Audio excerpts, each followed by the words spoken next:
hyperdrive now.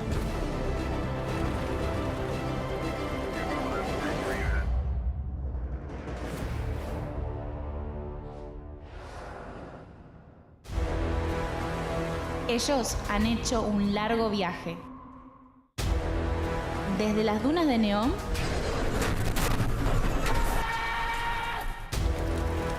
las islas incendiadas y hasta el desierto más remoto.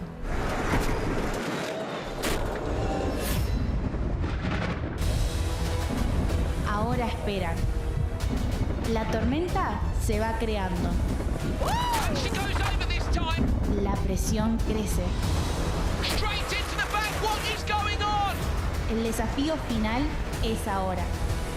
El momento del ataque ha llegado. Una última chance para la gloria del campeonato. El Energy X Prix está aquí. Hello and welcome to the title decider, the season 2 finale, the Uruguay Natural Energy X Prix. This weekend, championship favourites and season 1 winners Rosberg X Racing will try and make it 2 championships in a row, but the chasing pack hasn't given up yet. I'm Andrew Coley. And I'm Jenny Gow, and we'll bring you all the action from Punta del Este, and a track that's proving looks can be deceiving. It's caught out many a top-class driver.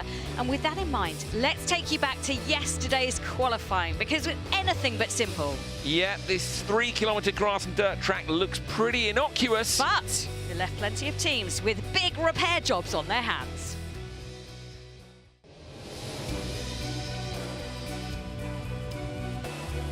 First up, JVXE's incident, Heather Hozas driving. Fraser McConnell due to take over, but he wouldn't get his run because Hozas ended up on her side. She was perfectly okay.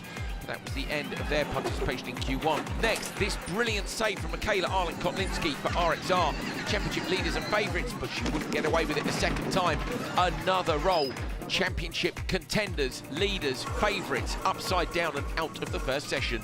Finally, X44 also in the championship hunt. A massive shunt for Cristina Gutierrez, end over end on a very quick section of the track. Veloce, new driver lineup, Kevin Hansen with Molly Taylor, last year's female champion alongside Christopherson. A brilliant run by them. They were at the top of the timesheets and looked like they might win their first ever qualifying session. Hansen very pleased with the big push on lap 2, but they hadn't accounted for Laia Sanz and Carlos Sainz for Acciona Sainz. Sainz brought the car home after a big push in a favourable position, and Carlos Sainz, El Matador, pushed even harder on lap 2 to take a couple of seconds out of Veloce and go top in Q1. On to Q2 and the race portion of the event. The first race, fairly uneventful. Compact spinning for Excite Energy Racing up at the first corner after the bumps. Inside line, Andretti United looked like they weren't going to hold on, but Carlos Sainz ran wide. Timmy Hansen took the lead. He brought the car in for Katie Munnings, parked just outside his switch zone area. They were given a 5-second penalty for that, but Munnings came home some 7.5 seconds clear to take the win. Race 2 and turn 1 was eventful. McConnell coming from the back of the grid, got into the back of Christopherson in that corner. Johan looking unperturbed. He took the lead. Nasser Al-Attiyah close in behind. Tight racing. Kevin Hansen making a pass on McConnell for Veloce later on, but this was the biggest moment of drama. Al-Attiyah caught a bad bump, stayed in the throttle low and turned championship leader Christopherson around. Rear end of the RXR hanging off the car, absolute carnage in the dust. Veloce in the lead. Once it came to the driver changes though, Clara Anderson on board, the hood coming off the front of the car, didn't slow her down. She made a brilliant pass on Molly Taylor to take the lead for Abt Cupra.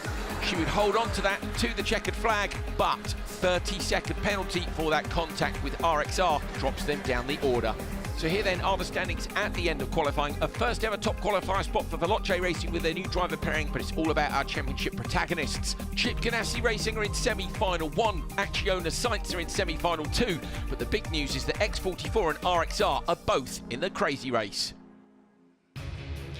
Sets us up pretty well, doesn't it? What a day it was. Brilliant, brilliant qualifying action. And you can see there, Rosberg, X-Racing favourites to win, 83 points, 66 to X44 Vida Carbon Racing, but they currently have the Traction Challenge, an additional 5 points. Acciona Science still in the mix with 60 points and 55 for Chip Ganassi Racing. Those are your 4 teams who could end today as title winners. Yeah, we're going to try and keep this simple for you. Basically, RXR are the only team that can still win if they don't make the finals. So that would then depend on other people's results. But the other 3 teams in this championship fight must make the final if they want to keep their championship hopes alive. So we've got teams in both the semi-finals, 2 teams in the crazy race. Going to be an absolutely fantastic day's racing.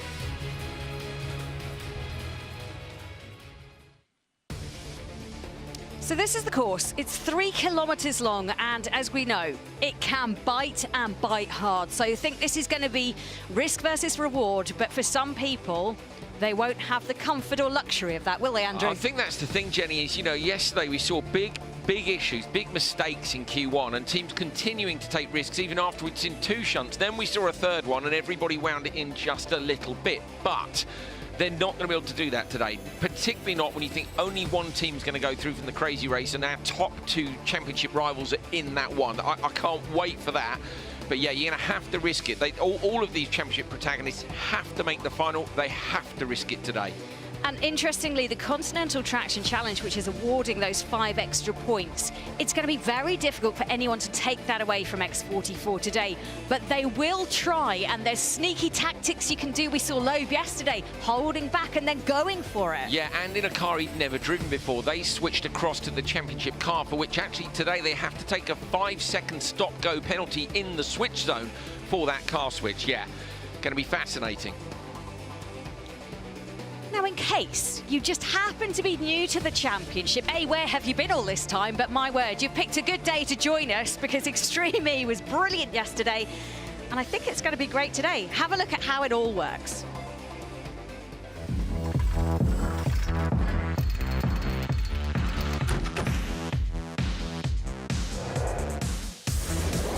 Extreme E is a fully electric off-road championship racing on the most challenging terrains across the globe.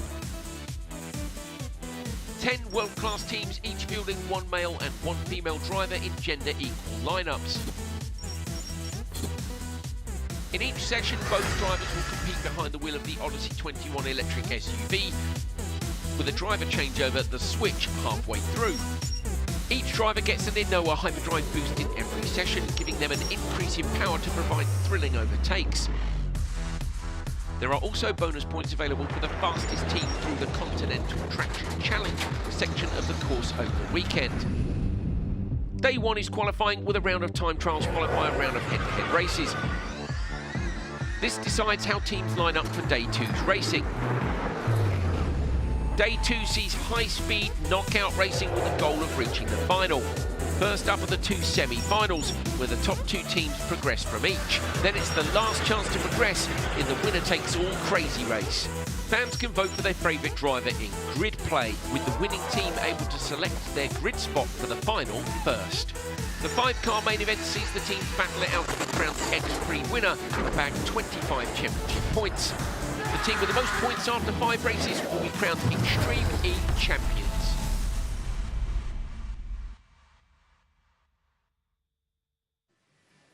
Well, our first semi-final is coming up very soon, and after an intense, incredible, insane day of racing yesterday, I cannot wait to see what's going to happen. We've got 2 semi-finals and the crazy race to bring you. For these guys in semi-final 1, here, number 99, Hummer EV Chip Ganassi Racing, it's very simple. They must make the final and hope the other results go their way to be in with a chance at clinching this title. Now, we have asked for a bit of a chat, but as you can see, they are fully engaged, race mode on. So we're going to head down and see who else we can have a quick chat to. That's Chip Ganassi here in semi-final 1, and we're heading out next door to go and see Veloce, the new pairing, of course, of Molly Taylor and Kevin Hansen, and Molly's just here. Oh, the nerves must be jangling ahead of this one. But look, new pairing, you're back for the first time in a matter of months, and you guys were top qualifiers yesterday. You must be delighted with that, but it must have given you some confidence too. Yeah, great to come out of the box with a result like that. As you say, you know, it's been a while, and you know, everyone here has been, you know, quite experienced in Extreme E, but first time all together. So yeah, that's really great for the team, and you know, they've taken some faith in us, so it's really nice to repay with that. But yeah, I mean, today's a new day. We got to just keep our heads down and focus on the job. I mean, that experience is clearly gelling so well together. What's the mindset? We're talking about the title permutations. For you guys, it's got to be all about winning this event, hasn't it? Yeah, I mean, it's kind of, in that way, you know, it's nice. We don't have anything else to worry about. We're just going to go for it. And yeah, that's certainly the target today. Thank you very much. Best of luck to you, Molly. Good to see you back as well. Back and in the absolute thick of it, at the forefront of this racing. As I say, yesterday was just incredible, wasn't it? We saw collisions, contact, rolls galore, and one of which is the man I'm about to speak to now, Nasser Al-Attiyah of Abt Cupra, alongside Clara Anderson. They won that race 2 of qualifying 2, but a 30-second penalty saw them down the field. Nasser, 30-second penalty for you yesterday. You're laughing. How do you reflect on that now, and what's the mindset for today? That's okay, you know, this is sometime happen, you know, but we respect the decision from the steward, you know. But I hope, you know, for next time can be better thing, you know, because otherwise we can lose also, you know. But okay, we are in semi-final now, and we try to do our job. I am really happy for Clara, you know, because she did the amazing job, and the speed, you know, to even in some section, you know, it's better than me, you know. This is it's really make me strong, and I hope to be exactly same level or better than me, you know. Also, no problem, you know, because for next year we can have a good challenge. Yeah, that move from Clara on Molly was unbelievable, wasn't it? Well, Nasser, thank you very much. Best of luck to you today. Looking forward to seeing you out there. Well, after, as I say, one of the most intense days of racing in Extreme E history, we cannot wait for this one. Semi-final 1 is coming up very soon.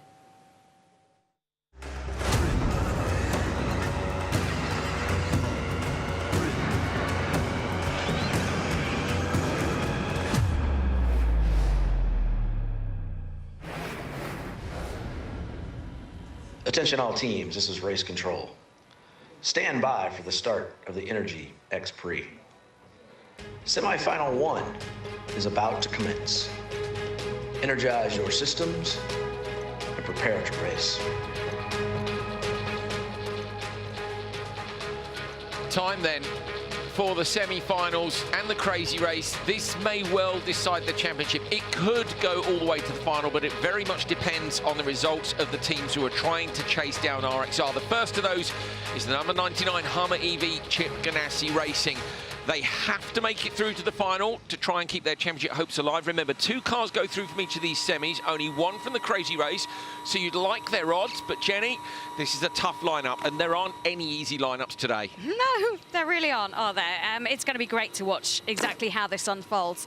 So as you're looking at them, you'll have Chip Ganassi Racing on the left-hand side. This is as we look frontwards onto them.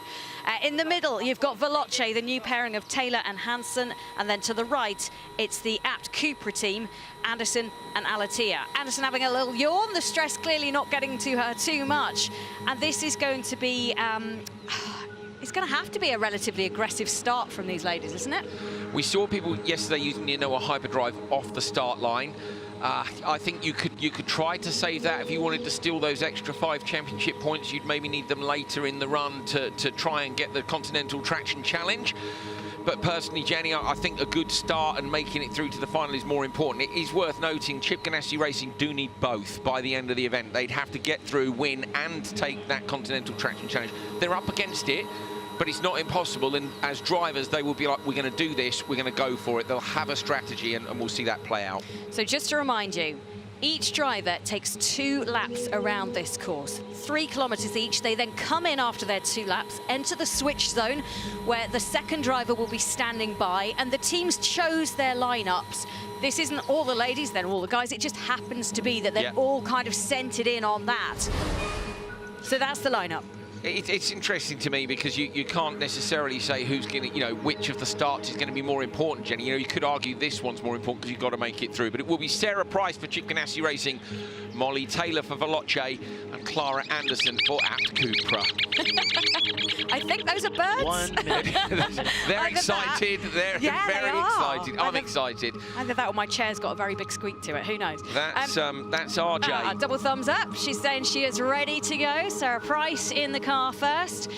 And this is the moment for that team. GMC Hummer EV Chip Ganassi racing team must get through in the first 2 of these cars to stand any chance of winning this championship. You can see all 3 cars are waiting. 30 seconds. Molly, of course, won last year, so she may well be super chilled about this. You know, there's not too much at stake. She knows she's got a deal for next year. Clara Anderson, if she doesn't get a deal for next year, will be absolutely crazy. But we're about to do this. We're about to decide some titles. Let's see who's still in the race by the end of this. So, semi-final 1. We have 10 seconds to go. All 3 drivers standing by at Cupra. Veloce, Chip Ganassi Racing. Green light, and we are off and racing in Uruguay for the Natural Energy X Prix. It looks like the cars are pretty level at the moment. Who's using their Renault hyperdrive? Doesn't look like anyone's put a burst in. So Veloce lead the way, but they've got a little bit front-ended there, avoiding it. Oh, we've got a flag down, so that's going to be a problem. We've got cars all over the place. It looks like they've taken the wrong turning. What has happened here? They've got to turn around. Sarah Price has got to get back into this. At the moment, she's trailing, has she? Absolute nightmare for Price. She got a big slide on the brakes after that bump. She went in hot. She was behind Jenny, so I understand why she went in hot into turn 1. She was hoping to go a little bit deep and run past. Took the flag out on the inside line. That's a definite penalty. And then, of course, has run really wide. So they're now up against it. They have to make it. They've got to get up at least 1 position, and they're 9 seconds behind. Cool. This is ultimate pressure then for Sarah Price. She's got to find a way back, as you say. Out in front, it's the App Cooper team.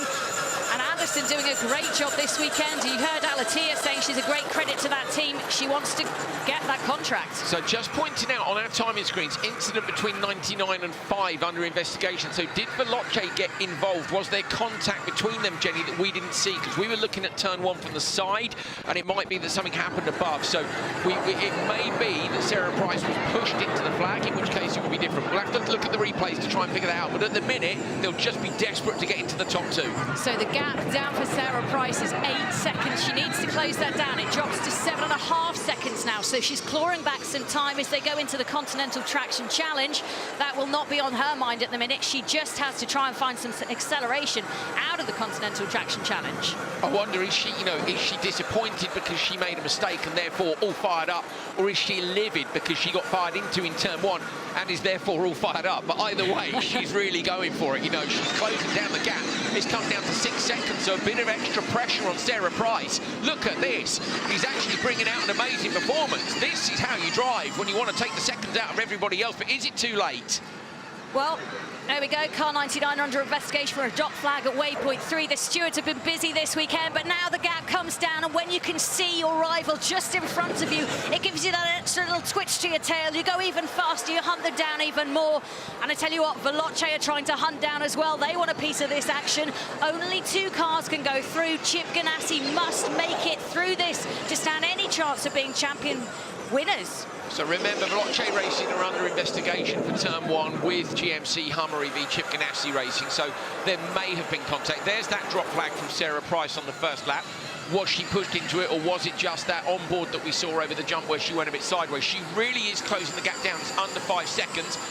Clara Anderson leading this race for App Cooper. You could see from Nasser Al-Attiyah's comments before the race, Jenny, he's really enjoying this new partnership.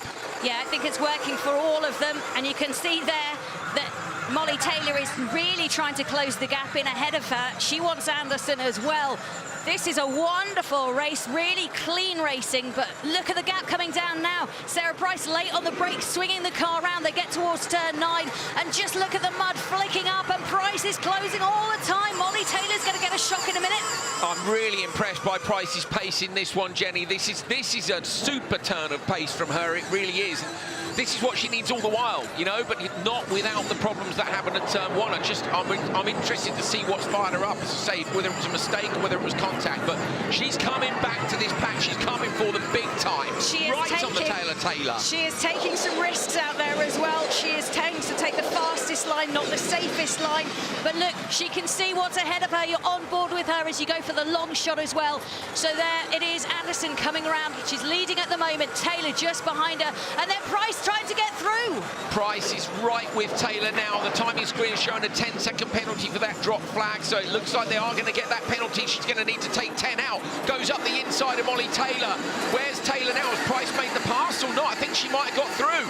So Price has got the car up into pit. Oh! Contact from behind. Taylor comes back in. Clatters the back of the GMC Hummer EV, and now she downs another flag. Oh, this is going to be another 10-second penalty. This is desperation now for Sarah Price. She's all over the back of Veloce. What happened? She's trying to get the overtake done as she goes towards the switch zone round turn 22. You can see where the finish line is, but she'll go into switch now. Wowzers. I'm not quite sure how the stewards are going to unpick that, but a 10-second penalty is up there for a drop flag at waypoint 3. Go for it.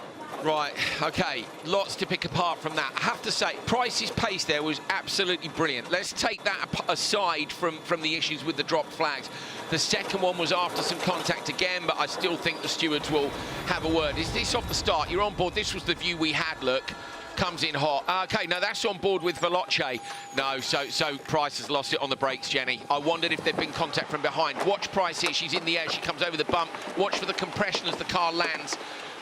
There, she's into the side of Veloce. So, yeah, unfortunately, they're at fault there. So she's going to get 20 seconds for 2 down flags, and RJ Anderson has a mountain to climb here. Oh, it looks like their championship might have just hit, and that's the Veloce hit as well. It's a funny old hit, that one. You can see she takes down the waypoint, so this is going to be really tough. 20 seconds to come back from. I mean, RJ has performed brilliant this weekend. He's new to the championship, deputising for Kyle Leduc. But wowzers, he has a big job out there if he's going to get through. 29-year-old from California. He needs the sun to shine on him. And look, all 3 going out at the same time. 3 abreast going out of switch. They're limited to 30 kilometres an hour. How's this going to shuffle out? Who's going to use their Inoa hyperdrive to get out of this situation? Oh, look. So Alatia just gave way there. He just knew he couldn't get around, so just released a little bit, and I think that was a sensible decision. I hope he's not penalised for that, Jenny. They came in the lead. They're going out in P3. Who's going to use the Inoa hyperdrive immediately? Surely one of them will to try and get away. Yeah, Anderson, I thought so. So RJ Anderson engages the hyperdrive. Got to go inside on the run to the first corner. Kevin Hansen's no mark. He'll know how to play this. Kevin going to go wide. Watch for the cut back on the exit. You're on board with Anderson now. Kevin runs wide. Anderson going to get the whole shot. He's got to shut the door on Kevin into turn 2. Kevin is inside on the grass. They go sideways now. Anderson should just hold on, but side by side on the exit. Kevin Hansen looks like he might have edged him as they go through. Runs off to the left-hand side of the course. Do you know what RJ was saying? He wanted a little bit of wheel-to-wheel action. He's got it out there because, look, this is RJ Anderson going head-to-head with Hansen, and the two of them. His doors are. Oh, his doors are. That is not a good place to be when you're battling so aggressively out there, but they know what they have to do. They have to finish 10 seconds ahead of Alatia as things stand. He's got to get a move on, but at the moment he's behind Veloce.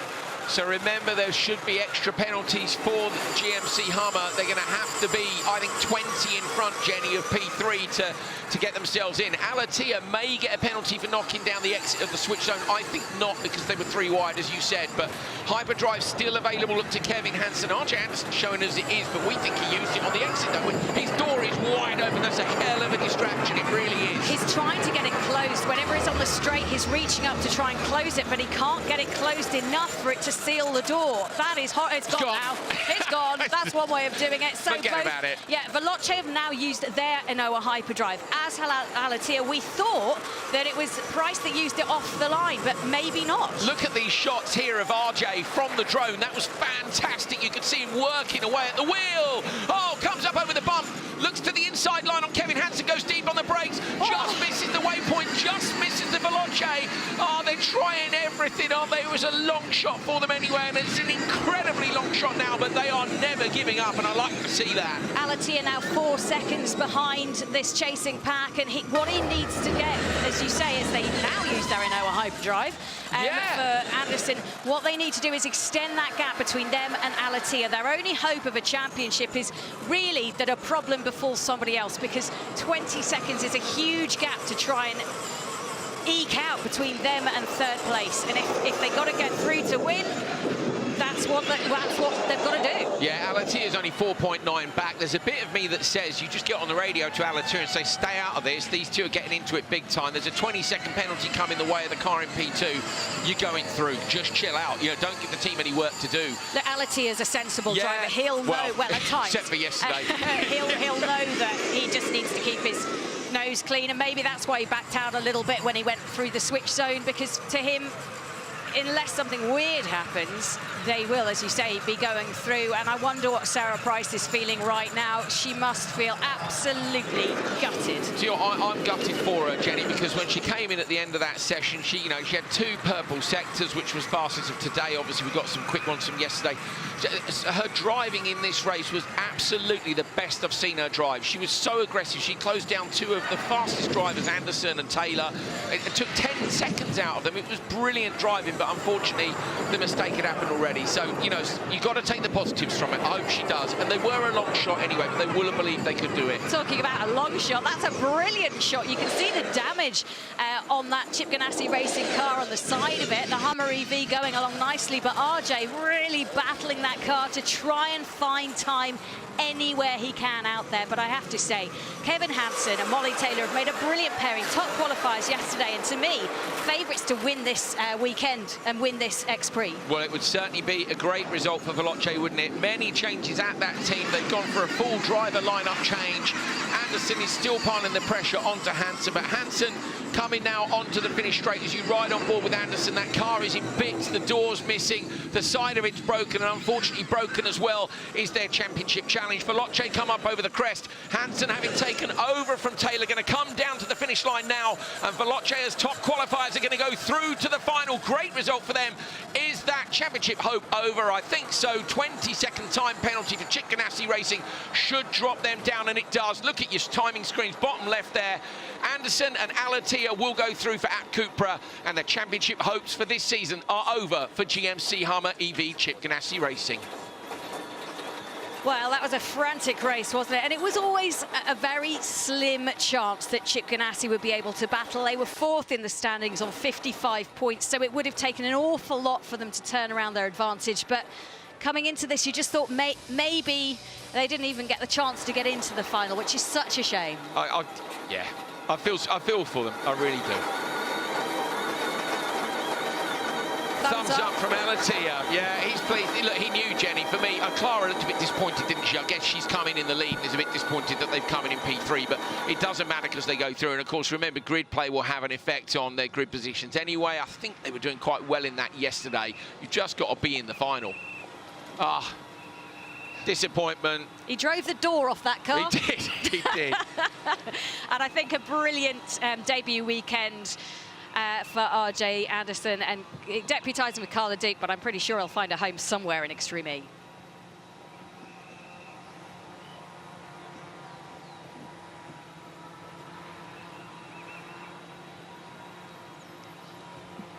Vodafone Business Command Centre busy as usual. Oh, the St Helena looks absolutely beautiful tonight. And look at these, the semi-final 1 results. Price and Anderson with that penalty, plus 20 seconds, so they were really way back in 3rd place in the end. 2nd place for the Abt Cupra team, and 1st for Taylor and Hansen and Veloce, which means Abt Cupra and Veloce go through.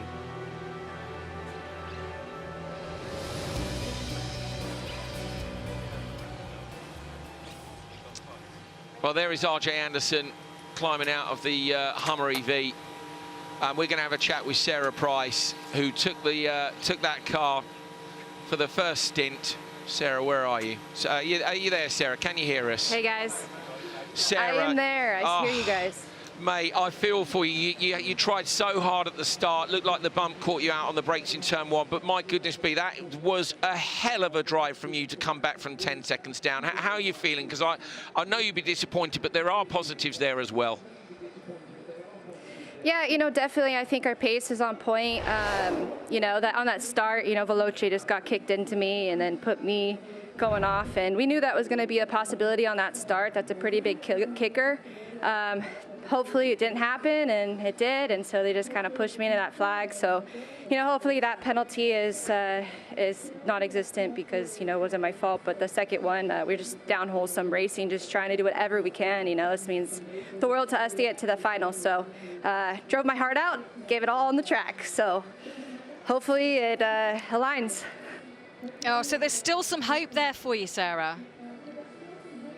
Yeah, definitely. I think anything happens in Extreme E. As you guys know, I know Apt had hit that sign, so we're going to see what kind of the officials say and what it comes down to. Okay, thanks, Sarah. Let's go down to Laura Winter, our pit lane reporter. She's down with RJ. Oh, thanks very much, guys. We've just heard from Sarah there. Understandably, she'll be disappointed. What a crazy race for Sarah, obviously, with such pace to cut back. For you, having to wrestle, manhandle, and eventually seeing your door fly off the car. What was that like for you? What a welcome to Extreme E, huh? That was my first real door-to-door racing, and I was thrown right into the thick of it. Hats off to Sarah. She did an awesome job as a teammate. Bummer what happened there on the start, but that's racing. I don't think it was her fault whatsoever. So she was going for that position, and she had one heck of a drive coming back from that. So she gave me the car in a great position. I knew I had to battle. We had a good switch. Then I was battling with Kevin, I believe Kevin Hansen. So sorry, I'm new here. Awesome battle. I actually had him there for a little bit, and my door kept opening up, and I didn't know about the rules here, so I kept reaching up to shut it. I made a mistake. He got back by me. Then we had a fun battle. I lost a little pace on him, got a little back there at the end. I gave it my all. I came here to Extreme E. My Ship Ganassi Racing gave me one heck of a car. I know we have a penalty in there, so obviously finished second, but we'll see how it shakes out. Well, yeah, sorry to see it wasn't quite the smooth race you hoped for, but well done to you, and what a debut weekend as well. Thanks so much. Well, there we go. Drivers giving it all out on track. Have to see what happens with the stewards, whether or not they agree about the contact. There's still the second down flag, so tough for them. That's not only on the track, of course, that the drivers are giving it all. All the teams in Extreme E are dedicated to the championship's ethos when it comes to sustainability and the fight against climate change. While in Uruguay, RXR took part in a beach clean to raise awareness for the plastic pollution that affects the world's oceans. But it wasn't the only legacy project that Extreme E were involved with this week.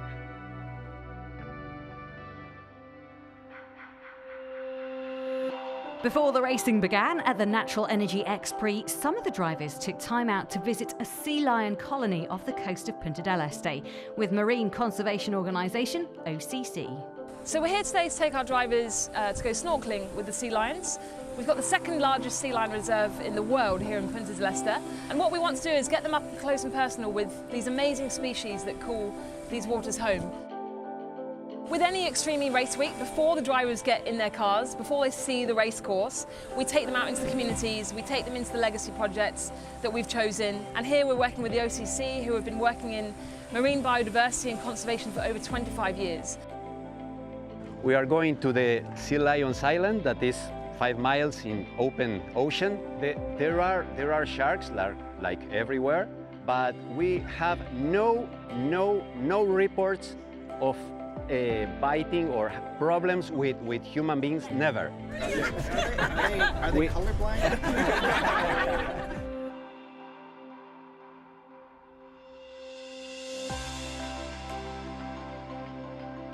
The partnership with Extreme E, it was a very interesting surprise, but we realized that we are aiming the same goal, thinking about a positive impact as a species.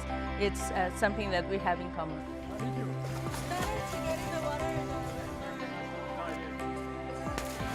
Yeah, that's the kind of experience that you never forget, being so close to the natural environment, and that's the spirit. We have these drivers understanding, coming to our world and bringing our world to their world, the conservation coming together with the motorsports, and it's the perfect situation. It was amazing. That's my first time being up close to like a wild sea lion before. They are absolutely massive. When you're in the water, it's quite intimidating at first, but actually they're just so curious. So in the end, you can kind of relax with them. It's quite a special moment. Over 5,000 kids from this area have taken the same experience we just did, and it's a real forward thing that they're doing here at Punta del Este, where they take classes out there and experience that particular island and all the wildlife that's there. Now they know there's a lot of other things under the water.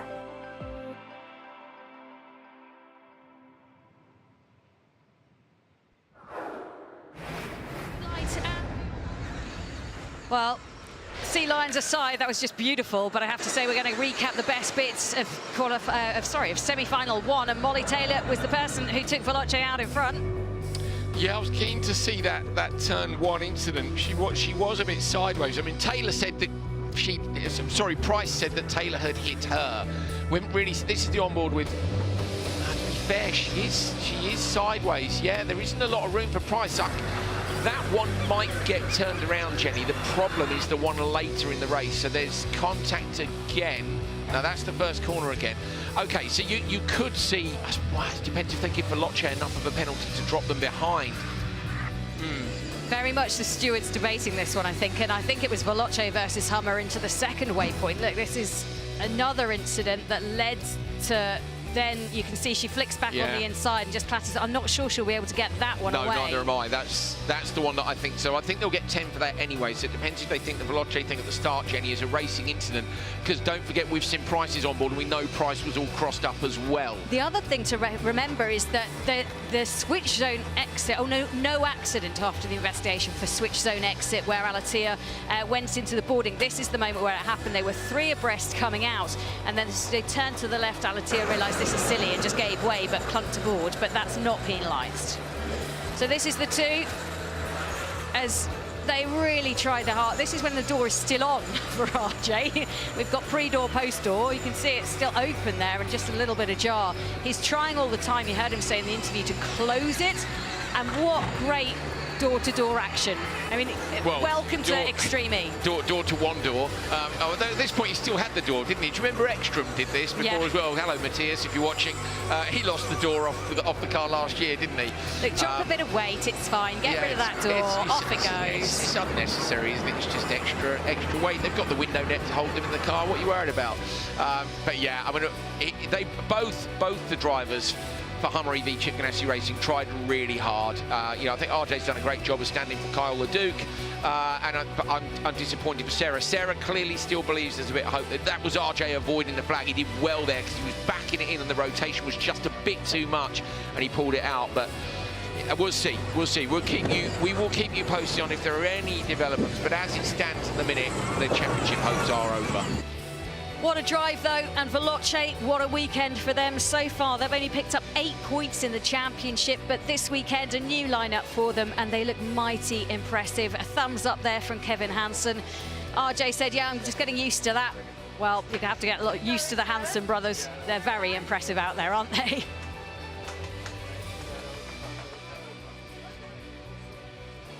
Semi-final 2 is fast approaching, and I've headed down to this end of the paddock to see Emma Gilmore from Neon McLaren. A really intense race in Quali 2 for you guys yesterday. How do you reflect on it now, and how excited are you to have made this semi-final on a day in which pretty much anything happened? Yeah, I mean, that is Extreme E, isn't it? You never know how things are going to play out. So unfortunately, we had the eventful qualifying too. And yeah, Tanner, I mean, gosh, it was just so dusty out there. So yeah, we got a bit of damage in Tanner's laps. And so it was just a case of getting to the finish when I jumped in. So yeah, happy to be through to the semi-finals. It sort of makes it an easier path to the finals if there's such a thing. But I mean, gosh, no path is easy.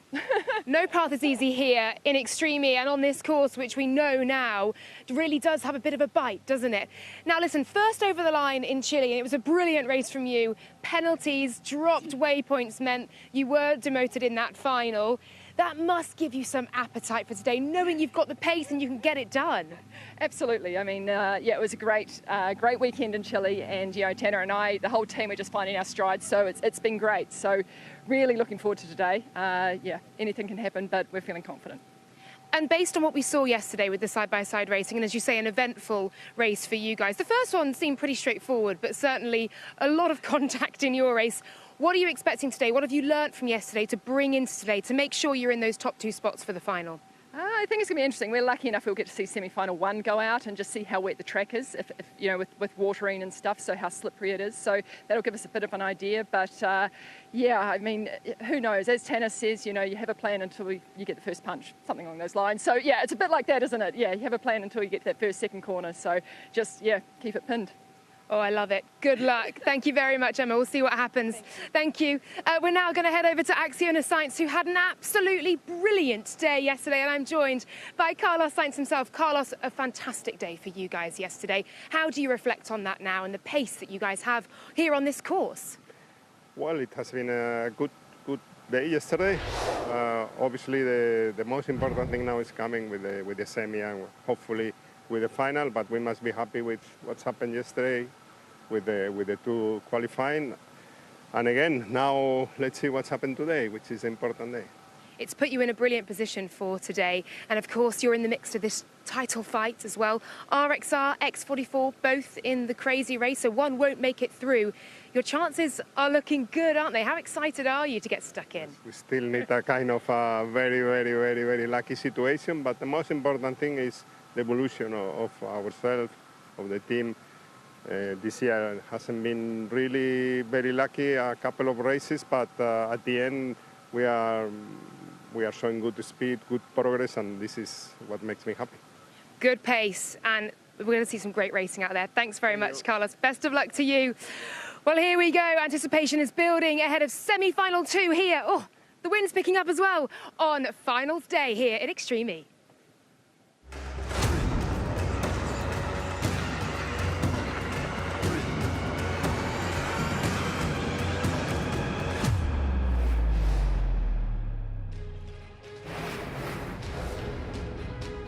Attention all teams, this is race control. Stand by for the start of the Energy X Prix. Semi-final 2 is about to commence. Energize your systems and prepare to race. Well, we are prepared to race. You can feel the tension in the Vodafone Business Command Centre as our drivers and team members look on. Some of them a little guarded with their strategy, the tips, what they want to achieve out there. You can just see Timmy Hansen putting on his baseball cap. Very relaxed, actually, bearing in mind the other drivers have their helmets on already. I think the thing to remember here, Jenny, is again, there's one team that has one job they absolutely have to do. It's these. Acciona Sainz, Laya Sanz in the car, Carlos Sainz to take over at the midway point. They must make the final if they want to keep their championship hopes alive, and they're up against it. They certainly are, and they start in the middle. So I don't know how much that will affect them with this, but they could get squeezed. They're going to have to react very quickly, and Laya Sanz is going to have to be like a rocket. If she doesn't use the Anoa hyperdrive to give herself that extra 4 seconds boost off the line, I would be amazed. Yeah, we weren't sure, were we, in that first one, who did and who didn't, and then coming out of the switch zone again, it was a little confusing, but know that it's there, and that, yeah, it may well be an option. Particularly having watched that first semi-final, I think you'd be thinking, I want to be clear. Let's look at the lineup then for semi-final 2. You have the Neon McLaren team. Emma Gilmore takes the car first, then hands over to Tanner Faust. It's Laya Sanz in the middle for Acciona Sainz. She'll hand over to Carlos Sainz after her first 2 laps. And then, as you look at it to the right-hand side, Andretti United with Katie Munnings in the car first and Timmy Hansen taking over. They're on that outside line. Not the worst place to be. You can make a little cut back there, Jenny, if you want to. There's Carlos Sainz getting the 1 minute. Single finger. He'll know he's ready. Pressure's on, but it's nothing Carlos hasn't faced before. Yeah, there's some serious experience out here ready to race. Remember, the first 2 will go through. The third is out for the weekend. So, as we keep on saying, for the championship, essential that Acciona Sainz get through to the next round. 30 seconds. So let's see what's going to happen. Semi-final 2 is ready to get going. 3 cars, 2 of them go through. Who will it be? Acciona Sainz have to make the cut here. Laya Sanz will know the pressure's on big time. 15 seconds. You need a clean start. You can't have what happened last time. You can't be running wide in turn 1 and giving yourself a job to do. Emma Gilmore on the inside. Pole position for McLaren. Can she hold on to that down to turn 1? Munnings has been on brilliant form this weekend as well. Green light, amazing reaction time in the middle of the grid from Sanz, but looks like better traction on the inside. No, and Sanz is just going to pull ahead. So Gilmore now going to have to go big over this crest jump if she wants to hold on to that inside line. Gritted teeth from Sanz. Or around the outside line goes Katie Munnings. Just gets attacked from Sanz. Sanz with the understeer. Dirt flies up over the top of the screen. The rear quarter of the Genesis Andretti United United has just been knocked off, but it's Katie Munnings who gets the whole shot. Emma Gilmore trying to do the wide, tight undercut on Laia Sanz, and she is alongside. Gilmore trying to make the pass. She's got that outside line, pushes in tight. Sanz backs off, doesn't want to hit the flag on the inside line. At the minute, Acciona Sainz are in the back of the pack. Yeah, they know that they can't take any huge risks. They've got to get in front, and look, they're going for the move right now. You can see on board with our leaders, Andretti United. They've just about got ahead, but I think it's going to change round as well. Emma Gilmore will go for the inside. She's managed to make the pass. What can Laia Sanz do about this? She can't have a collision here. She's got to keep it clean. She's rolled! She's rolled, and this is disaster for Acciona Sainz. Can she get going? She can! What an incredible recovery from that. Oh, they are not out of this yet, and Laia Sanz, incredible. Go on, Laia Sanz. There's bits flying off that car as she continues in this race. She's 8 seconds down the road, having rolled it. This would be an incredible comeback. What a story. I thought it was over, and I think everyone thought it was over, but it's not. They're still hanging in there, Jenny. They're not that far behind. Genesis Andretti United out in front by about 2.5 seconds over that Neon McLaren team. And then Acciona Sainz trying to close the gap down, currently at 8.2 seconds. Remember, 2 laps round, then they switch driver, another 2 laps round. And for Acciona Sainz, they must finish in the top 2 to stand any chance of this championship. Where is she? Where is Laia Sanz after the roll recovery? There she is. Still there, 7.4 seconds back. So Carlos Sainz is going to have some work to do. Look, the window's missing. The wings are missing from the side of the car. Katie Munnings leads Emma Gilmore by 2.4. And they drop a further half a second back in the background. Laia Sanz needs to not overdrive. She's just got to keep it clean. She's got a whole nother lap to go, Jenny. So a whole nother lap with that car. Lost another half second now. They got more of a problem. They're losing time just bit by bit. But they're still there in the background. She's still going for it. Got to close this gap down. Yeah, I just wonder, as you say, if they've got a little bit of damage there. I mean, you can understand it. That Odyssey 21 just went all the way over itself, and Laia Sanz has not given up hope yet. She knows she needs to get this car back in one piece and then wait and see what Carlos Sainz will do. Look, there's little bits flapping off the Neon McLaren as well. So it's going to be tricky for Sainz if he comes out behind Hansen and Faust. Hansen and Faust, we know, are both well capable of top pace. Now, Carlos is also, but as I say, Laia's got to keep that car as close in touch as she can, and they've got to hope there isn't too much wrong with it. She's only losing tenths here and there, so I would suggest there's nothing major right now, but it's still a bit of a gap, Jenny. It is, and out in front, Katie Munnings is doing a great job of just getting this car back. She's really trying to push and get some aggression there. She's been on, as you say, great form all weekend, and another team that needed a little bit of luck to come to them.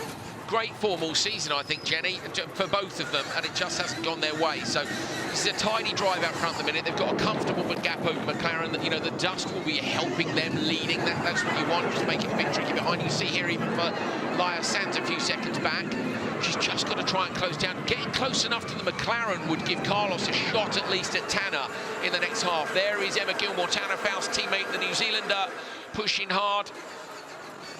It's interesting if you look at the championship standings as well between these two, because McLaren are just 1 point ahead of Andretti United in the standings in their battle for 5th place. So actually there's a lot on the line for them when it comes to pride and when it comes to where they finish in this championship. Of course, they'll want to finish as high up as they can as Laia Sanz battles Carlos Sainz. You can see him there, bespectacled, and he knows what the mission is. They're 9.4 down, just closing to 9 seconds. Come on, Laia. So we're hearing as well that from semi-final 1, it's unlikely there will be any further action from that turn 1 incident, Jenny. So this means we could have lost 2 of our championship protagonists in these 2 semi-finals, and it would come down to the crazy race. Then only one can go through, and X44 would have to beat RXR to keep their championship hopes alive. So we thought it might all play out today. Look at the dust on board. Now you can see why Laia Sanz is struggling to close that gap down. How far back as they come into the switch. They're just 4 seconds behind the Neon McLaren Extreme E. So Acciona Sainz with 4 seconds for Carlos Sainz to close down on Tanner Faust. 2 laps to come. Katie Munnings and Timmy Hansen with a 6.5 second lead. So this is a replay of what happened. We're on board with car number 55. You can see we come around to the corner. You're going up towards that hedge. She just tries to get out of the way because she knows that she's in trouble there with the McLaren coming in, and then flips it over, a double barrel roll.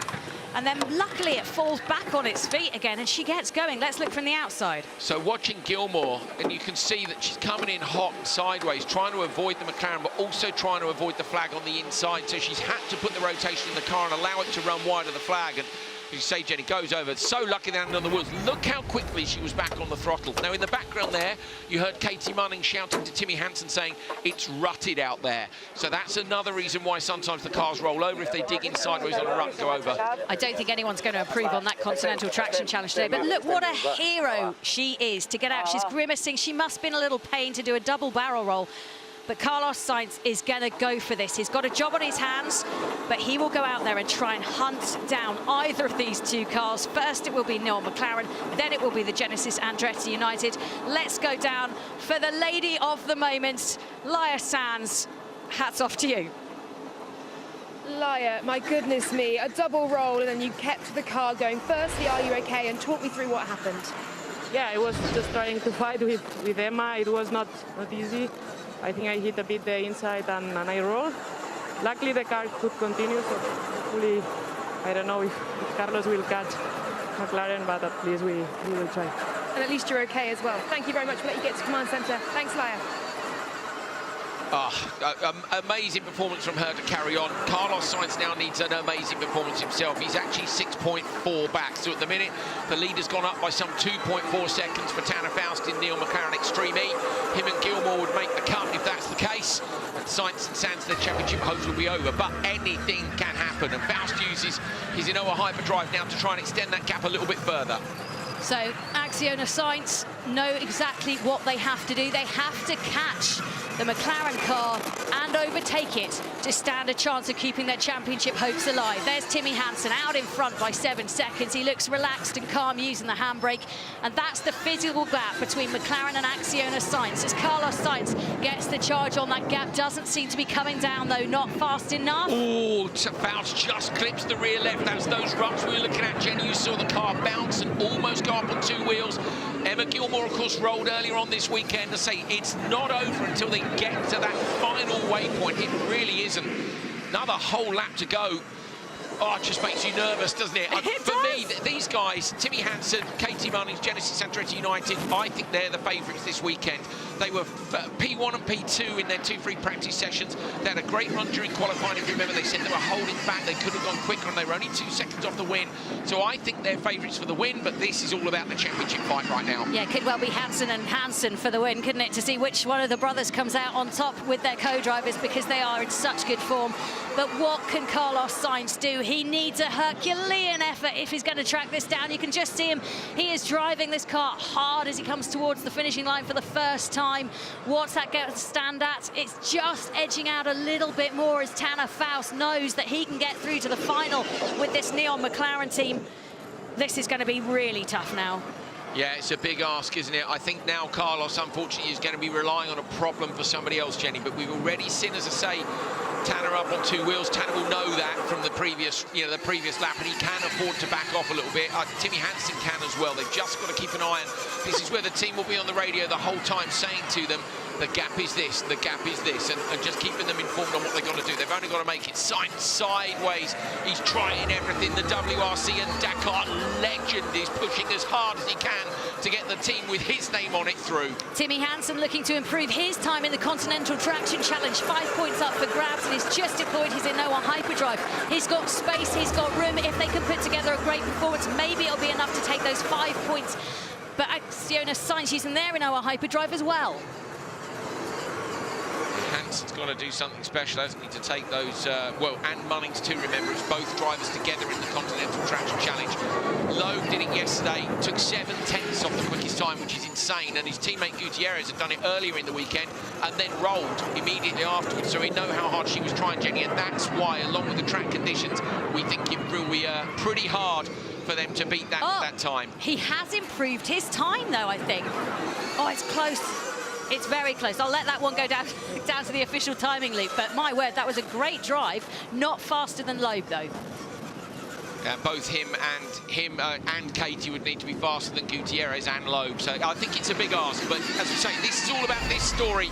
Carlos Sainz, he's saying they're 300-odd metres behind the Neon McLaren Extreme E. Got to close it down. There's literally a few turns to go, and I think now this is tricky. Yeah, really tough one for Acciona Sainz. They were so desperate to keep their championship challenge alive. But it's not to be.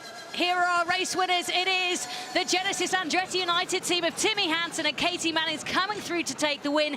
In second place, Tanner Faust drove brilliantly. He brings it home for Neon McLaren. It was all set up by Emma Gilmore. And look at them. The car looks a mess. Their championship dreams are gone. But they put together a brilliant performance out there for Acciona Science. Laia Sanz double barrel rolling. She's just getting checked up by the medicals. Wow. So game over then for Acciona Science. Two of our championship running teams are out. It's X44 versus RXR coming up in the crazy race. And if X44 can't beat RXR, RXR will win the title in that next encounter. Katie Mannings, thumbs up. Her and Timmy had it easy there, didn't they? So you suspect they might have backed off previously in the weekend as well. Are they the favourites for the big trophy this weekend? Results then of semi-final 2. Laia Sanz and Carlos Sainz are out of the championship running with that P3 after a roll for Sanz, but an epic effort by her to try and get back in the running. Faust and Gilmore go through for Neon McLaren Extreme E, and for Genesis Andretti United, Mannings and Hansen take the win in semi-final 2.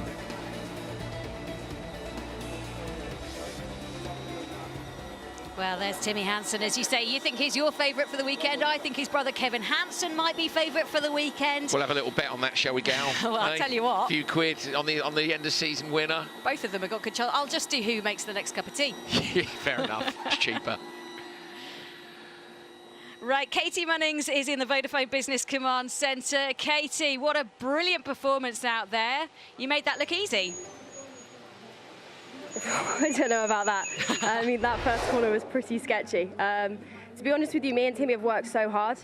We've had a really kind of, not the year we wanted. We've had the pace and just haven't been able to convert it for various different reasons. So this race, we're literally first at track, last to leave. Everything that we could do to try and make a difference this weekend, we're doing. So a win here feels really special. And Timmy said to me before, I really want to take the start. He doesn't like not being in control. So now he finally gets to do that in the final.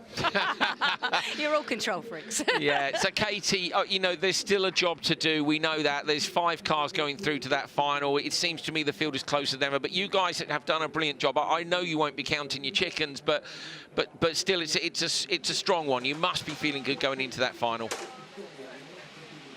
Yeah, I mean, I think on pace, we've been the fastest team here this weekend from practice. Q1, we took it easy because that was a different strategy, but we know that since those sessions, you know, we're right there. So I think that's all you can really do. Obviously, it's down to grid play a lot now, but I think as we saw in the semi-1 as well, anything can happen off the start, especially with 5 cars. So I'm quite happy I'll be standing here spectating that one, and I give all my faith to Timmy. I know that he always pulls it out the bag when it matters, and to be honest, just to make the final amongst this field, where there's so many talented drivers, means a lot to us. So yeah, we're pretty happy. Yeah, I saw your family there getting celebratory hugs. It must be nice to have them and the fans there this weekend for the first time. Does that give you a boost?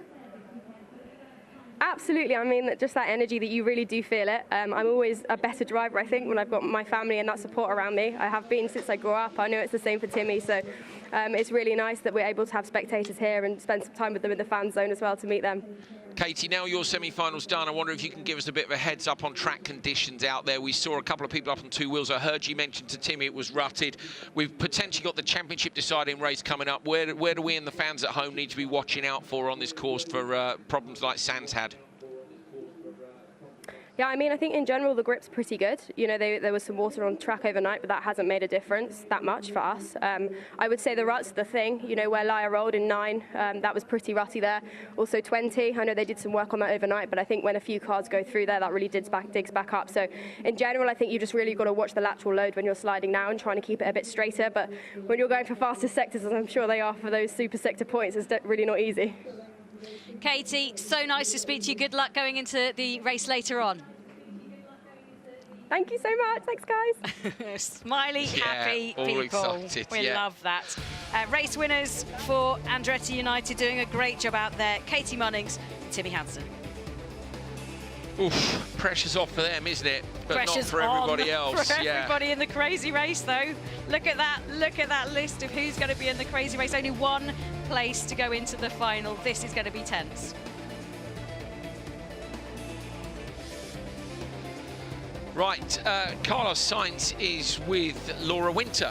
So Laura's going to have a chat with the Spaniard. Disappointment for them. just next to Maxiona Sainz now. Laia, we spoke to you in the switch, and good to see you back here and okay. Carlos, will come to you. A heroic effort to close that gap. The pace was there. Was the car difficult to drive in that instance after the damage? Oh, it was. Obviously, we need to check, but nah, it was not easy. We saw it was very close. Unfortunately, we have a little bit of bad luck in this semi-final, and this is how it works. This championship, it works like that. So, nothing to say. And how proud are you of the team effort that you've had this weekend? You took it to the championship, you had pace yesterday, and all season you've been up there. Yeah, you know, I think personally I'm very proud how Laia started 2 years ago and how she's today. She makes huge effort, huge improvement. The team has been doing a good job, and I think, well, today we were not really very lucky, but I think, to be honest, we lost all our chances back in Cerdeña, and probably also the last race when we had the chance, but we also got hit. So at the end, it's a positive season because the speed has been there. The championship has grown a lot. The championship is, everybody's very close, very fast, and more exciting races. Well, it's not for lack of effort and pace. You guys have been up there. And Laia, we spoke to you in the switch. You've just been to medical. Are you doing all right? All okay? Yeah, I'm fine, and luckily the car was more or less fine. It was a pity that I lose too much time and we couldn't fight until the end, but it's like it is, and I think it gives us even more motivation for next year, for sure. Oh, that's what we like to hear. Well, we're sorry that it ends here, but thank you. You should be proud of yourselves. Thanks so much.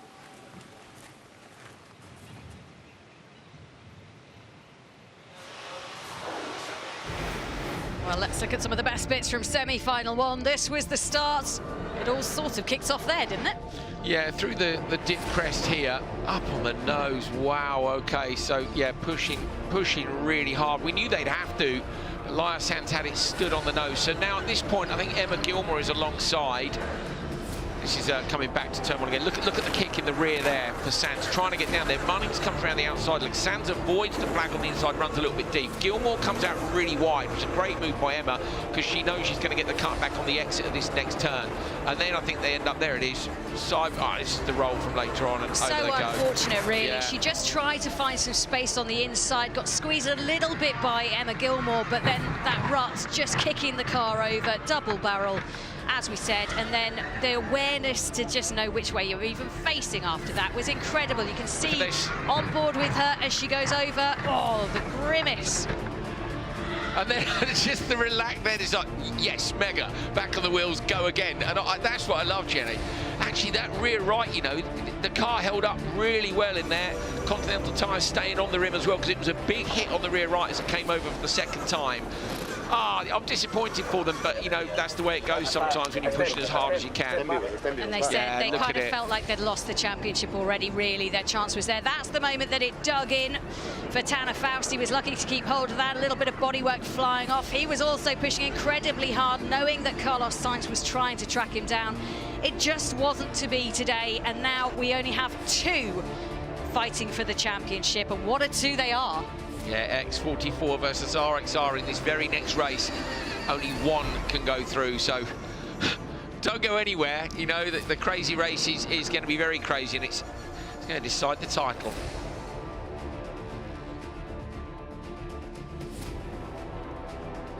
Well, we also race for a reason, and you can see the paddock.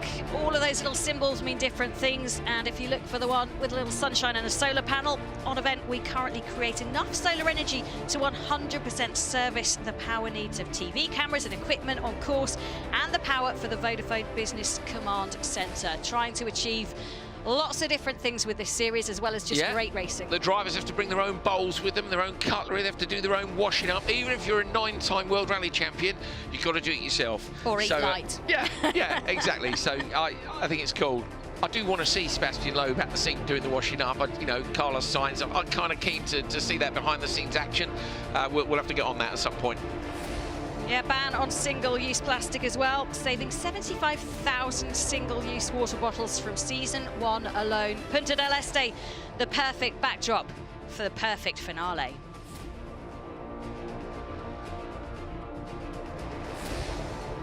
One race left to go in this session, the crazy race. And this one is going to decide the title because Acciona Science and GMC Hummer EV Chip Ganassi Racing are gone. In this one, though, RXR and X44 Vita Carbon, yeah, one of them can go through. One of them can continue that run in the title race. Well, the crazy race is fast approaching, and don't forget, winner takes all. Now, if RXR win this one, they will win the championship. It's an uphill battle, though, for them, and indeed it's an uphill battle as well for X44. It's been such a difficult weekend for you guys, and the news overnight is you have a 5-second penalty to be played out in the crazy race. What's your emotion, feeling this morning ahead of this one? For sure, it was not easy to approach the weekend being in the crazy race for today, but with 5 seconds it's even worse. So I think our situation is not really great, but okay, we wanted to do an appeal, but at the end it will destroy all the races. So we don't care. We go for it and we will try. Yeah, that's all you can do, right, is try it. It's an uphill battle, but it's not impossible, is it, Christina? There is still some hope. What's your approach? Yes, for sure, it's not impossible. We try to do our best. We try to be very fast because we need to try to reduce the penalization. Still, we don't understand why the penalization in crazy race, because we had the accident in quali 1 and they don't do nothing in quali 2 and they put the penalization for crazy race. For sure, things similar like this happened in the past and nothing's happened, so still we don't understand what happened in this race, but as we said, we are going to push like always and try to win. Use it as motivation, as a bit of pace out there. Thanks so much. Good luck today to you guys.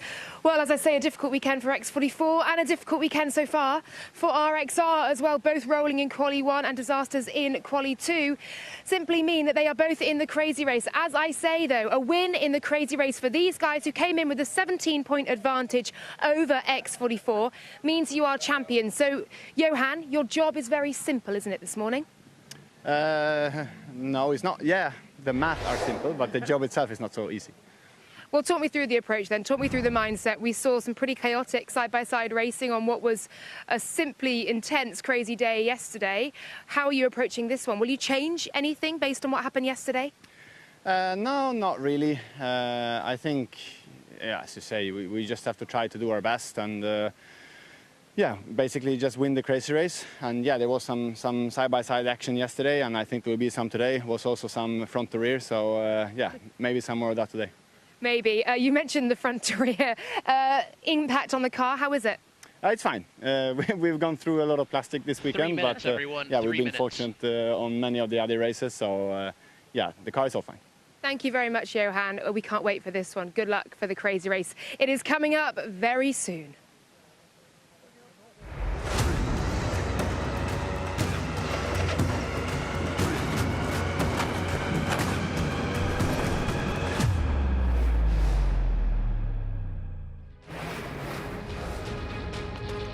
Attention all teams, this is race control. Stand by for the start of the Energy X Prix. The crazy race is about to commence. Energize your systems and prepare to race. Well, tension is rising. Fraser McConnell there for JBXE new in this weekend with the thumbs up. In the Vodafone Business Command Centre, all of the men standing there waiting and watching their partners in crime, and you can just see RXR taking a deep breath. This is time.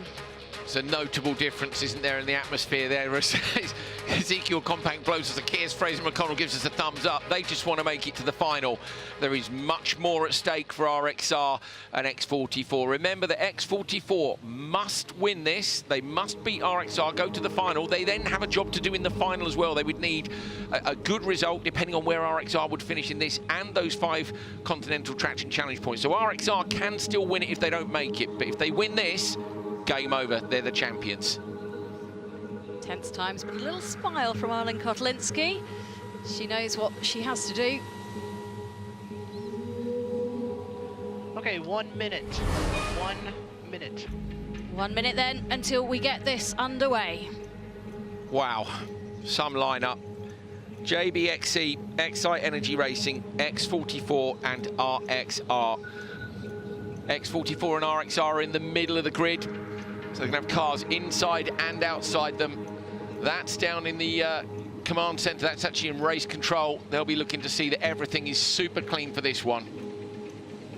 30 seconds, 30 seconds. So 30 seconds until we get this going. It is the crazy race. Remember, only one can go through. The championship could be won here.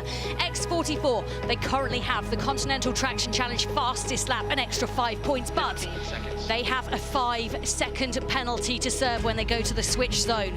Molinaro, Arlen Kotlinski, Gutierrez, and Hossas. It's game on in Extreme E. We are green, we are racing in Uruguay in the Natural Energy X Prix, and look at those two title rivals going together all the way. It's RXR versus X44 out in front. Who's going to get to the turn first? They take the bounce aggressively. The car flips forward. RXR have got a bad landing. X44 take the lead away from them. They're going to come back though. Arlen Kotlinski looking for a way round. She can't find it at the moment, and it's X44 that take the lead. They take the turn, and it's almost 3 abreast. There's contact. RXR turn round. More context as JBXE then into them. Wowzers, this is a donkey derby of a race. That was carnage, wasn't it, for RXR? They've got contact again. This is not what they need. Arlen Kotlinski runs deep into the side ahead of Hossas. Hossas is off the side of the road, and RXR have dropped back as well. So Molinaro into P2 now. Rosberg X Racing are just where they didn't want to be. They're a long way back. Oh, is that damage on the car? The front right doesn't look like it's facing the right direction to me. They've had 2 bits of contact in that first couple of corners. X44 out front and leading. Could they steal the championship at this final round? You're on board with Arlen Kotlinski now. She's busy on the handbrake, Jenny. It looks like a nightmare. Yeah. They're slowing at the moment. Their steering's gone. You can see those front wheels just pointing towards each other. But their championship isn't over yet. However, X44, they know what they've got to do. Keep out in front. Serve that 5-second time penalty. Don't let anybody beat them, because if they don't win this, they're out. And look at what they're having to do in that car. Arlen Kotlinski is driving the wheels literally off it, but she's going to have to park it, you feel. This is such sad times. I mean, look at X44. There's an element there of chill. You know, you don't want to see something bad happen to your rivals, but there was too much contact for RXR in those first few corners, Jenny. They're out front I don't think they're chilled, Andrew. I think they're still stressed. Look, you've got Molinaro right behind them. They have to win this and serve a time penalty. Yes, okay, if RXR aren't in this, it helps them, but... Loeb versus Compank. I hate to say it, but Loeb's 9-time World Rally Champion. Compank is just learning the off-road scene, so if any car, they could have chosen any car to be right behind them, it would be this one, as Molinaro uses her Renault hyperdrive to try and close that gap down. So the title won't be over here. It's going to go to the final. RXR can still win it. X44 need good results, but at the minute they've already got those 5 points. Don't forget, for the Continental Traction Challenge. We've seen a yellow flag at waypoint 5. That's Hossas then, is it? Hossas hasn't come out of sector 2, so they're out as well. It's a 2-car race, Jenny. This has fallen right into the hands of X44. So worth bearing in mind, yellow flag means that they'll have a slow zone they have to enter when they do another lap around. They'll have to slow down just as they come past, and that can give an opportunity sometimes for a little bit of a sneaky overtake. But let's have a look. So slams on the brakes, goes to the slow zone.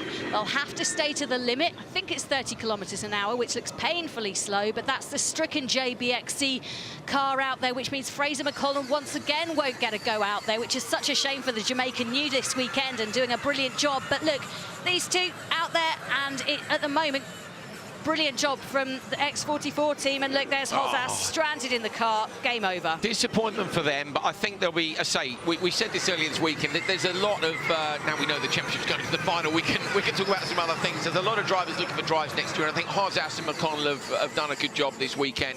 We also saw that pass from Clara Anderson, so there's lots of people who'll be looking just to get signed up, and not a bad advert. I'm gutted for them that they're out, but only one of these cars was going to go through. Up on 2 wheels for Molinaro. Don't forget, I mean, that could happen to Gutierrez. And Loeb, Companct's not going to make it easy for Loeb, but I think Loeb will just be able to just chill a little bit more than Companct can to get the lap time done. They know what they've got to do, Jenny. They've just got to get to the finish now. They've got those extra 5 points in the bag, I think. I can't see anybody beating them. They've still going to have a job to do in the final. It's not over yet. Track conditions out there don't seem quite as good as yesterday. It doesn't seem like people are improving their time. So at the moment, X44 have those extra 5 points. That could make all the difference when it comes to this final. final of what X44 can do to try and challenge RXR for this championship. I tell you what, Nico Rosberg, saw he was watching yesterday. Lewis Hamilton, I know he'll be across all of this. They will be watching on thinking, oh, it's about to get real. 2016 all over again. One wheel lifted up for Gutierrez there, coming through the right-hander. Nothing too dramatic, but still 2 laps to go for them. The guys are going to take over in a minute. Good job by Gutierrez coming in.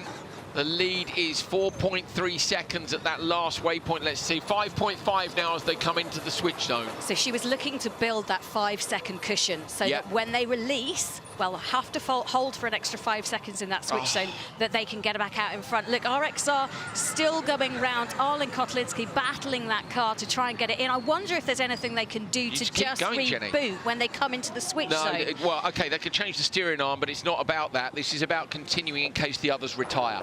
Absolutely. So they'll carry on. They may fix the steering and continue. I think that's unlikely. This is the first bit of contact. Look, Arlen Kotlinski ran deep on the brakes into the side of Hedda Hozas for me. And then later on, so coming out of turn 2 now, you'll see a little bit more. Did they get alongside? Watch this into the left-hander. So that's the X44. Gutierrez went deep on the brakes. Then they get a little bit of contact. Then they get a hit from Hozas back again. But it's not clear whether front left or right went first of all. When does the steering go? There's another hit. So to be fair to Arlen Kotlinski, it's hard to know whether the damage came from turn 1 or from turn 2 or 3. You kind of need to see the drone shot to be able to work out where people were and how they found out and how they rolled. Right, the Excite Energy Racing team are going. They get out at exactly the same time as X44. Be careful out there. Don't take any risks. Last thing you need at X44 is a puncture. This is not what Loeb needs. He needs Compact to get out of him. This is pointless. This is pointless. It's the championship leaders. Compact could get a penalty for that, Jenny, 100%. I'm sorry, but you can't drive into the rear of a car in the switch zone. And again, contact the whole way down here. You know, if they damage the car, this could affect the championship. This is crazy. It's crazy. Yeah, it's a crazy race for a reason, but it shouldn't be that crazy. So Loeb just needs to get out of the way of Compact and run his own race. But Compact wants this. He wants to come in and prove what he can do. And I think it would be...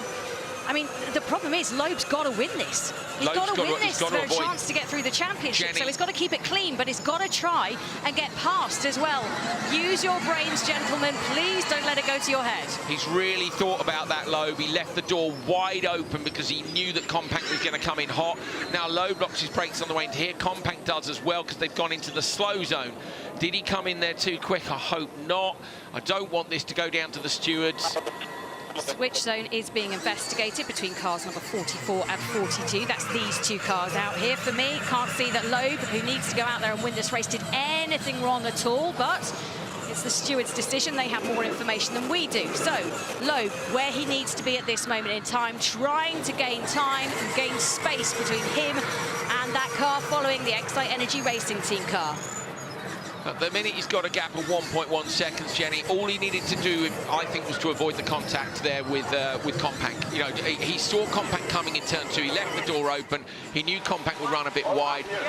They're looking at the steering arm, so are they going to put Johan in the car? They might as well, because if you think about the rubbing on the way out, Jenny, you know, imagine if both these cars failed. At that point, RXR can crawl round the course, complete the run and go through. Yeah, so they are going to, look, they're having a crack at it. They can have a crack at it. They know that JBXE are out of this. Remember, they're limited to how many they can take into that zone. So while RXR try to go for the fix, X44, Vida Carbon Racing with Sebastian Loeb at the wheel, giving himself every chance of still trying to compete for this championship. They have the Continental Traction Challenge fastest time under their belts at the moment. That's an extra 5 points. That could prove crucial for this championship. Fair play to Compact. He's going with Loeb pretty well here for a guy who's got no experience compared to a guy who's got 9 World Rally Championships. And we've said this a few times this season, if you're not sure on what you're doing, you know, you follow one of the quick drivers and get a bit of a heads up. Certainly gave Loeb a hard time coming out of the switch zone. 1 lap to go for X44. As long as they finish in this position, they go through to the final.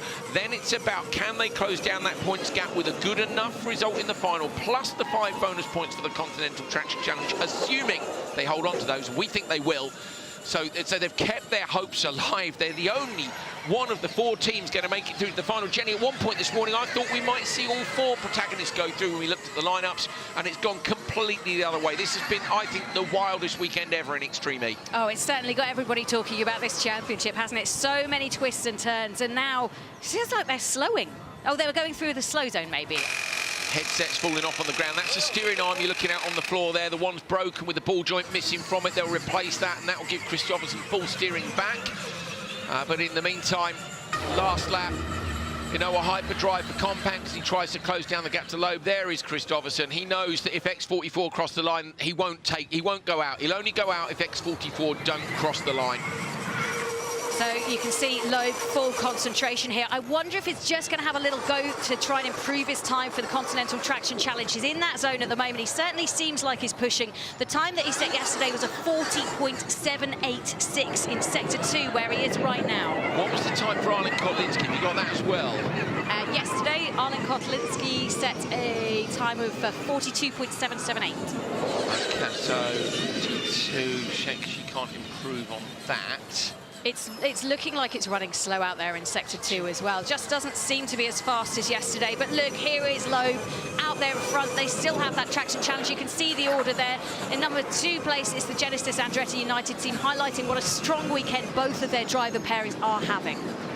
So I think this is definitely what RXR are doing, which might mean we're going to have to wait a few minutes here to finish this race at least. Kristoffersson, I think, will have a crack on it in his first lap. Is he heading out or not? Okay, Sebastian Loeb for X44 coming down towards the line. Got a few flags to go.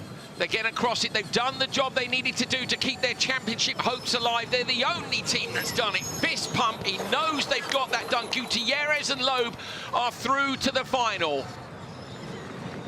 Now it's about whether or not RXR are going to send that car out. Can they nick the 5 championship points off with an incredible run from Kristoffersson through that Continental Traction Challenge, or will they pull out at this point? We need to see whether or not RXR are going to send that car out, Jenny. Stephanie Travers, the engineer in the background that just came up to give Christine Gutierrez a hard look. The car sits empty there down at RXR. It looks like it's game over for them in this race. You can just see how frustrated they are, still there waiting. I think Laura Winter is there in the background. She's going to launch in with an interview. What does this do for their championship challenge? We need to look at points. So it depends on these 5 championship points, which is why we think they might send the car out. Are they sending Johan out? It looks like they are. So if they send Kristoffersson out, bear in mind, Jenny, Arlen Kotlinski can't improve her time. Yeah, they're not making the final. This is the end of the weekend for them. Kristoffersson's got 1 attempt, because he'll have to use the Yanoa hyperdrive in that sector to try and take enough time to steal those 5 points back from X44, if that's what they decide to do. And he is getting into the car. The 4-time World Rallycross champion is going to go for 1 final send and see if he can steal those points. Right, let's go down to the Vodafone Business Command Centre. Christina Gutierrez is standing by, and I have to say, Christina, you did a cracking job out there. Well done. Thank you so much. It was a very tough moment for us, because also with the penalization and everything, it started to be worse and worse the weekend, and I think we deserve it finally. And thanks for all the team, the hard work that they made with the championship car, and thanks for everything. How nervous were you watching Sebastian go out when there was contact between him and Ezekiel Compact the whole way out of the switch zone? I bet you were freaking out, weren't you? Yeah, of course, during all the lap of Seb, it was like very nervous, because I saw him very close to the other car, and finally it's also a battle against them, and everything is going to be like this. We knew that the crazy race, this especially crazy race, it was a very, very crazy race. Well, thank you, Christina. Look, we wish you the best of luck in the final, all right? Well done, well done. Thank you so much. Let's go down to Laura Winter. Oh, Michaela, it's a painful wait. Michaela, it's a painful wait, isn't it, watching this car getting repaired. Johan, about to go out, just talk me through what happened there and how difficult it was to get this car back. I mean, I did a clean start, a little bit of touch with Christina, but, you know, wanted to keep it fair racing. And then it was tight in waypoint 4, and, yeah, they'll have to look into it, why that happened, what happened. But I feel... Yeah, I mean, it's really a shame. Would have been nice to get all 4 cars through the heat, but it's not the case. have to look into it. And now let's see if Johan can get the car out. You're working very hard behind us to get this car out. Is that for the Continental Traction Challenge, to get those more points? Yes. Simply yes. The championship hopes then very much still there. It's still in the mix, isn't it? It is, but I mean, this is not what we hoped for, and yeah, I think it's a shame. It was a good start, and then yeah, it's a shame. Goal is to get the cars to finish, but it's not always the case. Well, yeah. Can you sum up the emotions you feel right now? You came into this weekend with such high hopes and feeling positive and confident, and it's not gone your way at all, has it? Definitely hasn't, but that's the thing with this sport. Anything can happen. I feel though that we got everything on one weekend, not the weekend we hoped for, but let's see what Johan can do now. Show us what the car can do. We'll see. I'm sorry to see it, Michaela. Thank you very much. So you can see the disappointment there, but RXR going out. We're just trying to work out the math of quite how much he needs to improve by. However, car number 6, disqualification for a switch zone infringement, has just come on our boards.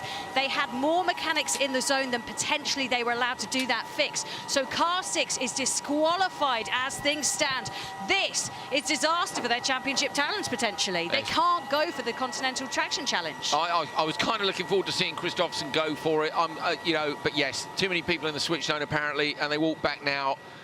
They'll be super despondent, Jenny. They put everything into trying to get that car ready. I thought we were going to see Kristoffer. We knew that was a long shot. He would have had to take every risk in the book to try and take back enough time, because Arlen Kotlinski wasn't going to get another opportunity to try and decrease her time. But as it goes, they return to the paddock, and yeah, it's game over. So the championship challenge, though, is still there and yes, still alive by can, my reckoning, and I've done some fairly primitive Jenny. math. They need to make sure that they finish in the top 3 for X44. X44 have to finish in the top 3 if they're going to win this, and the Continental Traction Challenge, they have to keep that.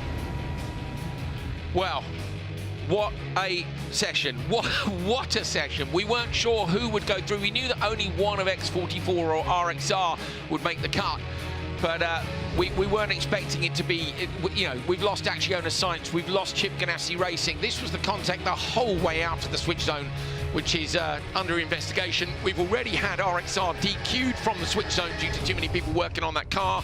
So the 5 points for the Continental Traction Challenge lie with X44, Loeb and Gutierrez. We don't think that will be beaten because of track conditions and the way things will be in the final with 5 cars. So they should get that 5 points. Jenny thinks the gap's 14. And we think X4, that's our simple maths. We'll take the blame together if it goes wrong. We're renowned for terrible maths. And so we think that X44 will have to finish in the top 3. Look at this. This was where it all went wrong. Multiple contacts for RXR on that first lap with JVXE. Up the inside again here, look, and another contact. And Arlen Kotlinski went deep on the brakes there, Jenny. So I think it's 50-50 in terms of where those contacts came from, and it was broken steering. So you got to look at what Loeb did on the second lap against Compact, where he deliberately avoided the contact. He knew it might be coming, so he avoided it and kept the car in one piece. And unfortunately, the same wasn't said for RXR.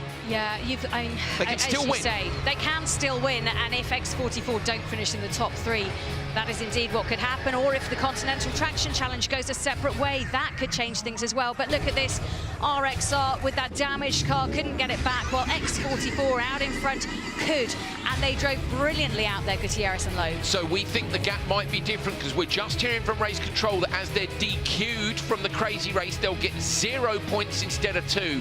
So that might mean that X44 can finish even further down in the final. You have to join us later on today. Let all these investigations continue, but I think it's going to be pretty clear. X44 are going to have a job to do in this final. They're going to have to get, what you think, P4, Jenny? We're looking at it, we think maybe only P4, but if you look at how mad this weekend has been, anything can still happen. So let's take a look who will be in the final then. It'll be Abt Cupra versus Genesis Andretti United versus X44 versus Veloce versus the Neon McLaren team, and that is going to be one heck of a start. Look, all the guys are taking it first, then our ladies will take the steering wheel, and we will find out who will be the champion here at Extreme E this season.